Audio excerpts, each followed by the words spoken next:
à la découverte du Géoparc Terre d'Hérault.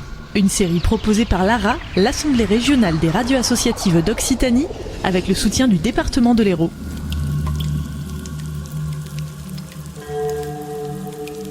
Le département de l'Hérault est à l'heure actuelle en pleine candidature pour obtenir le label Géoparc mondial UNESCO. Une démarche collective portée par le département avec 112 communes et de nombreux partenaires, visant à préserver et valoriser ces joyaux géologiques. Nous sommes allés interroger des élus de ce territoire pour en savoir plus. Qu'est-ce qu'un géoparc ? À quoi sert ce label ? Quels sont les critères sur lesquels nos institutions locales postulent et comment se passe la candidature. Ainsi, M. Kléber Mesquida, président du conseil départemental, Mme Marie-Pierre Ponce, conseillère du canton de Saint-Pons-de-Thomières, vice-présidente et déléguée à la culture de ce même conseil, et Marilyn Géronimo, maire de la commune de Combes au cœur de ce géoparc, nous expliquent tout.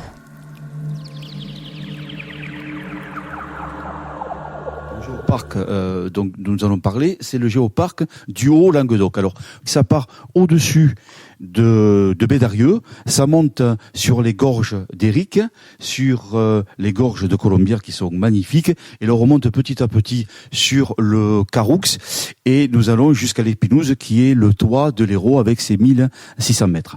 Voilà, donc c'est une région aussi de lacs, puisqu'il y a le lac du Laoussas, le lac de Vézolles, et c'est une spécificité, c'est une région qui a 3 climats. On pourrait dire un climat méditerranéen, un climat atlantique et on va dire un climat un peu plus montagnard. Madame Ponce, qu'est-ce que c'est qu'un géoparc ?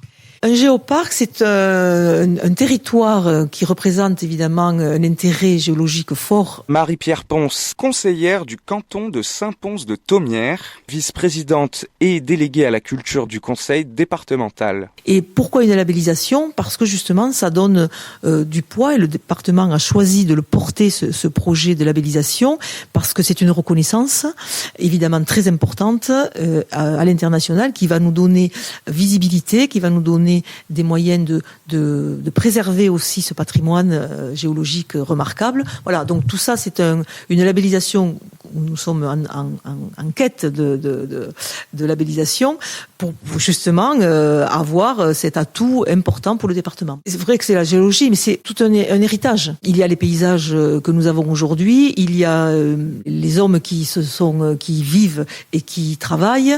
Donc c'est tout cet héritage qui soit à la fois de la géologie, mais aussi évidemment des hommes qui y vivent.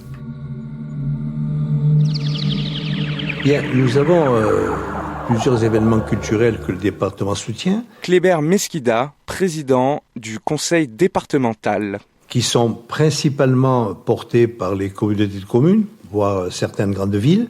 Donc nous associons à la démarche découverte du géoparc également à tout ce qui se passe sur le territoire. Quand on est sur un territoire, on y va pour une découverte géologique, pour voir les curiosités locales, mais également pour consommer tout ce qu'on peut offrir aux visiteurs. En termes de communication, nous relayerons tout ce qui se passe sur le territoire. Et sur le côté sportif, nous avons des communes qui sont bien équipées en termes d'équipements sportifs, mais nous avons aussi des itinéraires de randonnée.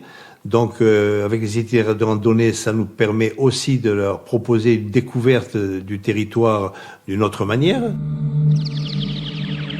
Ça va nous donner la visibilité, bien sûr, mais c'est aussi pour nous une façon de préserver ces paysages et cette richesse. Marie-Pierre Ponce, conseillère du canton de Saint-Pons-de-Thomières, vice-présidente et déléguée à la culture du conseil départemental. C'est une façon aussi de l'amener à connaissance au niveau des aérolités. C'est souvent on méconnaît nos propres richesses, donc c'est important de sensibiliser aussi tous les acteurs économiques et bien évidemment c'est un grand partenariat. Ça, je trouve que c'est un intérêt aussi parce que ça va fédérer, je pense, plusieurs acteurs. Alors nous, le département, nous portons cette démarche, bien sûr, mais évidemment les habitants sont partie prenante de ce projet puisque ils y vivent et de fait ils vont pouvoir se l'approprier, vont pouvoir peut-être le regarder sous un autre angle aussi, ce territoire, parce que des fois on est dans la photo et puis on voit pas toute cette richesse. Il y a aussi bien sûr un vecteur économique, puisque les offices de tourisme vont pouvoir s'en saisir. Il va y avoir, on pense, du tourisme, mais du tourisme également qui va être amené à comprendre ce paysage, à comprendre aussi de fait notre identité, c'est important. Voilà, tout ça va peut-être, nous l'espérons, donner une image et surtout préserver, faire reconnaître ce territoire et se l'approprier, le préserver, parce que nous ne sommes que de passage, donc c'est un héritage et que nous devons protéger, préserver et sensibiliser au maximum les personnes. La vulgarisation est importante parce que la géologie, ce n'est pas non plus de sujet que d'experts, bien sûr. Il y a des experts, bien sûr, et on doit avoir cette connaissance. Mais il est important que ça ne reste pas dans un milieu un petit peu universitaire qui est une élite. Et on doit pouvoir aussi professeur d'histoire, de façon à ce que le commun des mortels, on s'approprie aussi dans quelque chose d'un langage un peu plus simple, mais pour qu'on puisse comprendre et prendre conscience de cet héritage pour pouvoir le préserver, pour mieux le transmettre. On a parlé tout à l'heure de la géologie, on a parlé aussi de l'histoire. Je vois que vous êtes attaché. Je voudrais que vous me parliez de la forêt des combattants. Et c'est un très très beau massif qui est de 135 hectares environ. Et voilà, c'est un lieu où qui est dédié aux hommes et aux femmes qui ont écrit et qui ont combattu et qui se sont battus, qui ont combattu et qui ont écrit aussi sur des belles lettres sur la France, et qui sont morts pour la France. Et cette forêt leur est dédiée, et c'est vrai que c'est un très très bel endroit qui est chargé vraiment de beaucoup d'histoire. Un épais brouillard recouvrait la forêt des écrivains combattants ce mercredi 16 octobre aux alentours de 10h, et même si la température restait clémente en cette saison automnale, le sol chargé d'humidité n'engageait guère à une promenade bucolique. Un calme impressionnant régnait en ce lieu historique que seul le souffle d'un vent léger venait troubler par intermittence. Je retrouvais Marilyn Geronimo dans la salle du conseil municipal de la mairie de Combes, petite localité charmante de quelques 350 âmes, pour un entretien de quelques instants sur le projet départemental du Géoparc qui intéresse sa commune et la forêt située sur son territoire. Marilyn Geronimo, qui fait son 3e mandat, donc autant vous dire qu'elle connaît parfaitement ce territoire, et c'est du géoparc départemental en partenariat avec 112 communes sur un territoire de 2000 km². Ce géoparc, c'est un espoir, le label UNESCO. Ah mais c'est sûr, c'est une fierté. Marilyn Geronimo, maire de la commune de Combes. Notre territoire est une véritable pépite, donc qu'on prenne à bras le corps une de nos particularités, parce que 2000 km², ça peut paraître énorme, mais en fait non, c'est petit. Et moi, dans ce géoparc, je retiendrai qu'une chose, c'est que dans ce périmètre, il y a toute l'histoire de notre planète, l'histoire de la géologie qui traverse tous les millénaires. De fabuleux, ça veut dire des paysages avec des sols différents, des couleurs différentes. Nous, en quelques kilomètres, regardez Mourez, Octon, on a l'impression de ne pas être dans le même pays. Et tout ça, c'est autour du Salagou. D'un côté, c'est le côté calcaire, de l'autre côté, la Ruffe. On a le blanc qui se mélange au bleu du Salagou et le rouge d'Octon de la Ruffe qui va jusqu'à l'Aveyron ou autre. Et le noir de Graisse-Sac, peut-être. Voilà, on avait le rouge à bauxite de Bédarieux. Nous, tout notre karstique avec nos eaux acides, mais où il y a une énergie pas possible. D'ailleurs, on n'a qu'à voir toutes les nécropoles, les dolmens qu'il y a. Donc, depuis le paléolithique, ce sont pas des terres, des roches habitées. Je veux dire, on a toute l'histoire de notre civilisation, de l'humanité, dans ces 2000 km². Donc, ça mérite, c'est exceptionnel, quoi. Voilà, vous avez parlé de la géologie, on peut parler aussi du naturel. Quand on arrive sur ce contrefort des Cévennes, qu'est-ce qu'on voit ? C'est la période des châtaignes. Ah, tout à fait. Et malheureusement, on est en cours d'adaptation parce que le châtaignier à Périclite, nous, on en a presque plus, ils sont morts. Hein. On a aussi les au pied, quand ça, vous savez, le châtaignier refait des broutes, comme on dit, mais avec le réchauffement climatique, et puis bon, il y avait déjà des décennies où il y avait des maladies, c'est le chêne qui reprend, etc. Enfin, avec l'ONF, avec nos partenaires, nous observons, évidemment. On avait reboisé avec du Douglas. On va garder, on espère, cette verdure, ce côté forestier. On est en phase de transition. À la découverte du géoparc Terre d'Hérault.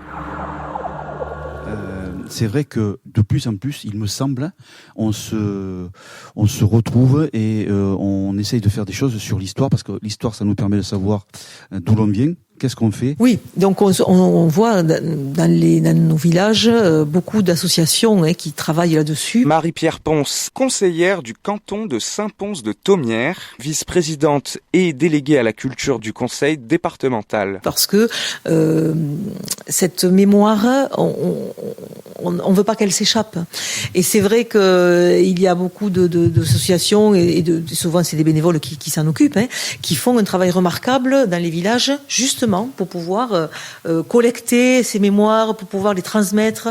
Et c'est vrai que c'est important pour pouvoir voir l'avenir, ne jamais oublier ses racines, ne jamais oublier d'où on vient.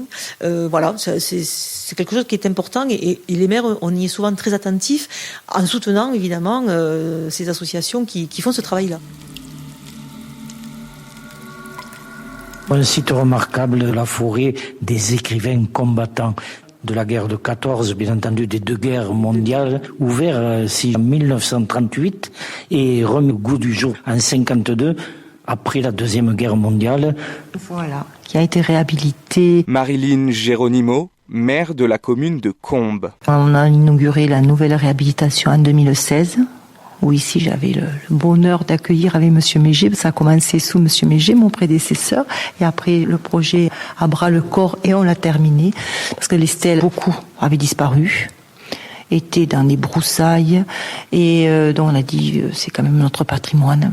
On va reprendre ça, en faire quelque chose peut-être de plus simple. Alors on a refait le cheminement et j'ai été énormément aidée par le conseil départemental qui a pris vraiment la question au sérieux. Dans cette petite salle, on était plus de 80, où tout le monde était représenté, les sociétés archéologiques comme mycologiques, parce que on a appris par la Société mycologique des Hérault que nous avons, beaucoup de personnes savent que dans nos contreforts, quand ça sort, le champignon, nous avons une variété de cèpes comestible unique. Bon, vous n'êtes pas sans savoir que cette forêt est évidemment artificielle, elle a été plantée de main d'homme. Et donc, le mélange des différentes espèces a donné naissance à une moisissure complètement atypique. Cette forêt est sur le territoire en grande partie de Combes, un peu sur la commune de Rosis. Alors je vais vous expliquer l'histoire de l'enclave de Rosis en forêt de Combes. En fait, c'était sur le terrain de Combes. C'était à l'époque, comme je vous ai dit, c'était des pâtures. Il y avait des moutons.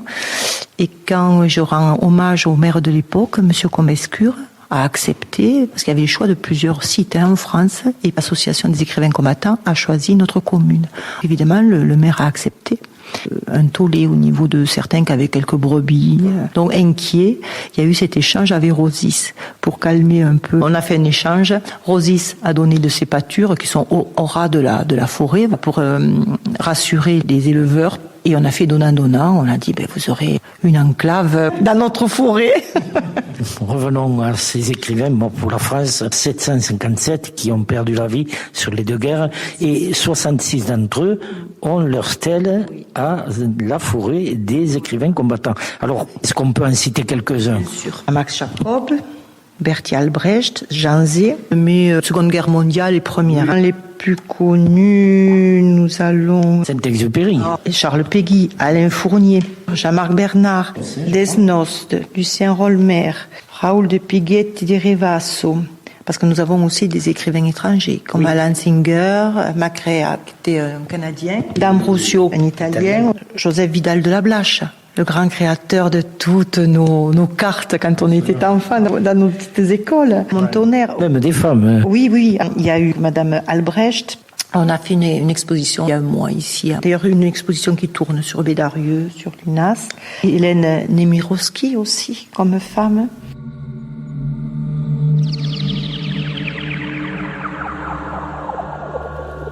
Nous organisons également 9 géorando. Kléber Mesquida, président du conseil départemental. C'est-à-dire des chemins de randonnée, mais qui passent dans des endroits spécifiques avec un livret de découverte. Pourquoi cette roche, quelle est son origine, quelle est son ancienneté, quelle est sa valeur. Donc on aura également un ciblage sur les géorandos. En complément, on a fait le No Tour de l'Hérault, qui permet de découvrir les caveaux étapes qui ont été labellisés respectant le cahier des charges du département. Nous avions démarré avec 59 caveaux étapes. Aujourd'hui, il y en a 150 qui sont labellisés. Ça, c'est pour le No Tour. On fait également le Conchili Tour autour du bassin de Thau. Et il y a des masses conchilicoles qui vont être labellisées. Et ça va nous permettre aussi de communiquer sur le Conchili Tour. Et dans le même esprit, c'est une démarche similaire, sauf que là, il y a un label mondial qui peut être attribué. C'est le circuit du Géoparc. C'est un ensemble. Lorsque on a fait ces démarches concernant le No Tour, concernant le Conchili Tour, et là, pour les géoparcs, c'est aussi consommer le territoire. C'est-à-dire découvrir ce territoire, ses richesses naturelles, mais également ses productions, ses animations culturelles, ses animations sportives, la globalité des activités qu'offre le territoire. En période touristique, ce qu'il est organisé, des visites, des balades, un guide qui va expliquer au fur et à mesure du parcours des stèles tout ce que l'on voit dans cette forêt. Alors, au niveau communal, non. Marilyn Geronimo, maire de la commune de Combes. On n'a pas les moyens au niveau du personnel. Je pense que la Malou fait souvent des randonnées. La forêt est très visitée. C'est une forêt où il n'y a jamais foule, mais où il y a toujours du monde. Même par un temps pris lourd, comme aujourd'hui, on ne voit pas à 10 mètres, ben là, ce seront les ramasseurs de champignons. D'ailleurs, c'est là que je te dis, il faut le faire passer à Brocéliande, parce que combien de fois on a fait appel à notre petite caserne, parce que beaucoup on s'y perd facilement, hein, parce que toutes ces allées font que toutes se ressemblent. Et mine de rien, elle fait 35 hectares, hein, la forêt. On peut tourner en rond, hein. Voilà, c'est dangereux. Par contre, au niveau de Combes, vous voyez, elle attend plus que les livres des écrivains combattants. On a fait dans la salle des associations, on a fait faire par les artisans de chez nous cette bibliothèque de bois et de fer qui n'attend plus que les livres de tous nos écrivains combattants. Et on a créé une association, la FLEC. Cette association a un but littéraire, voilà, de faire reconnaître les œuvres des différents écrivains combattants. Au mois de juillet, on a fait une matinée qui était très très agréable. En plus, il faisait très beau. Et vous savez, il y a une âme dans cette forêt, là autour des stèles. Madame Noublanche avait choisi 5 stèles d'écrivains tout à fait différents, par leur parcours, par leur œuvre, par leur sexe. Et c'était très agréable. Ça n'a pas été long. Pour certains, c'était juste un extrait de roman. Pour d'autres, un article de journal.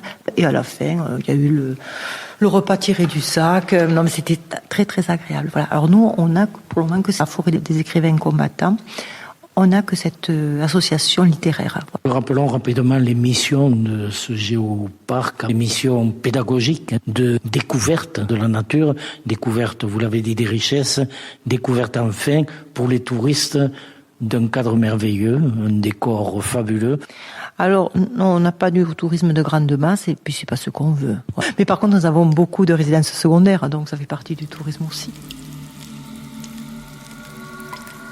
Alors, on revient au géoparc. Alors, comment ça va se passer auprès de l'UNESCO?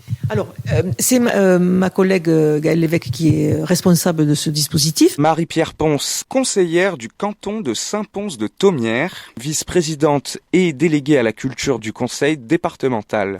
Et c'est elle qui porte auprès de l'UNESCO la candidature. Hein. Donc, il y a eu des rencontres, il y a des partenariats qui se sont créés avec les collectivités locales, c'est-à-dire les offices du tourisme, le pays, les communautés des communes, c'est important.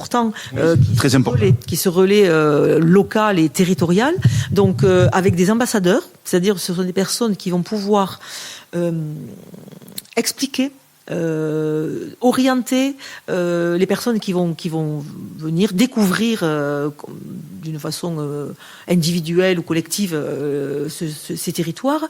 Donc c'est important qu'il y ait ces relais de porter à connaissance. Voilà. Donc ça, c'est ce travail. Les conventions sont déjà signées, c'est lancé. Voilà, c'est lancé. Il va y avoir des formations, etc. Pour que ces ambassadeurs entre guillemets soient formés et un discours, voilà, pour pouvoir le transmettre et le relayer. Après, il y a le périmètre qui déjà est défini, qui représente 2000 km², avec des panneaux pour indiquer le territoire qui fait partie du géoparc, voilà. Donc tout ça se met au fur et à mesure en place, puisque la candidature ce sera sur 2026. Donc il y a une préparation qui est en train de s'articuler. Optimiste, il faut toujours l'être. On est optimiste parce que c'est vrai que je crois que c'est rare, mais c'est le département qui porte cette démarche. Donc avec quand même la force d'un département qui peut justement se donner les moyens à la fois humains et en ingénierie de porter un dispositif comme ça aussi lourd. Donc voilà, on est optimiste, on espère en tout cas qu'on va cocher toutes les cases pour avoir cette labellisation. On y croit et on l'appelle de nos vœux, bien évidemment.